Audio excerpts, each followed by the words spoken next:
People have been studying hearing in mosquitoes for a long time because it's been known sound attracts mosquitoes. Males could hear female mosquito sounds because, after all, that was the behavior. Only at relatively close distances. Ron came to me and we were working on aegypti mosquitoes, and before in the lab people were recording. Actually, Ben Arthur used to record from the Johnson organ, and Ron came to me and asked me to record from the antenna nerve. So I put an electrode to the kind of hub of neurons that going down from the antenna, probably 15, that kind of connecting 15,000 nerve cells.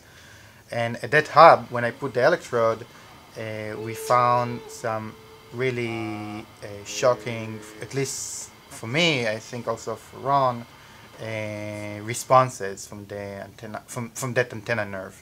A huge one, Barton Hall, and only at night, like midnight, we could actually run the experiment. So at 12 at night, we brought all the physiology equipment, a microscope, amplifiers, big speakers, and until probably 4 in the morning, we collected data while recording from the antenna nerve, and we saw that the mosquito actually can hear in a distance of like 10 meters away, at least 10 meters away, because that's actually the length of the extension cord that we had. We didn't expect it will be more, but it was at least 10 meters. So that was for us a big evidence that the mosquito can hear from really far distance that wasn't expected. And then we went to Binghamton University to Professor Miles' lab, and over there we did a very, very, very controlled experiment to show exactly the intensity that in this case the males can hear, and the males were shocking enough could hear a very, very, very low intensity that almost with my ears I couldn't hear the tone that I played to them.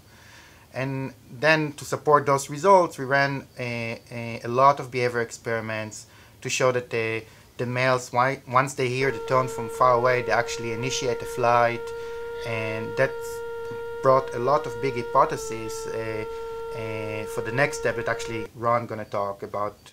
3 meters is no longer in the acoustic near field. It's in the far field. And dogma has it that in the far field you need ears with eardrums. Mosquitoes don't have eardrums, they have hairs. So dogma said that, well, but hairs are for close range. And so one of the outcomes of this experiment is that we have to question the dogma. But more interestingly, and this is a sidelight because we didn't test this hypothesis, it's the fact that 440 hertz, or the range from 200 to 550, which is where we found Gil found the sensitivity, this happens to be in the range of the first formant of human speech. A normal human speech in a room, such as I'm saying now to this microphone, is on the range of 60, 70 dB SPL. So, and in a conversation with people normally conversing, it's at least that, 65, 75, even up to 80 dB SPL. And so that's a very interesting range. So now we have the right frequencies at the right intensities or volumes for a mosquito to hear. And we should point out that even females, Gil recorded from females too, and even females, although they're not as sensitive as males, their sensitivities went up at 55, 60 dB. The males can be good at 32 dB. That means that they can hear from much further away from 3 meters.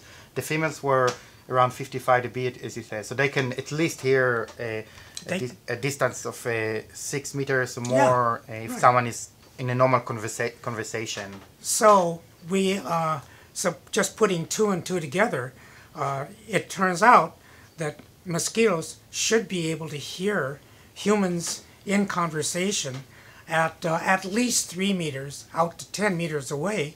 So mosquitoes are using all senses possible: olfaction, vision, temperature, chemoreception, and we think sound.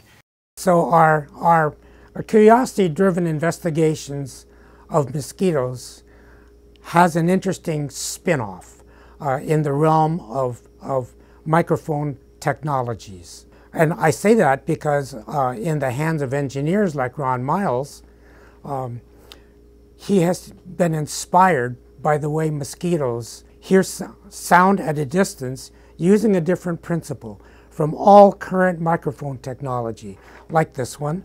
All current microphones are based on sensing the pressure component of sound, and all contain a thin ribbon or a thin membrane which sense pressure. However, the mosquito senses viscosity differences in the air, and they detect the particle velocity.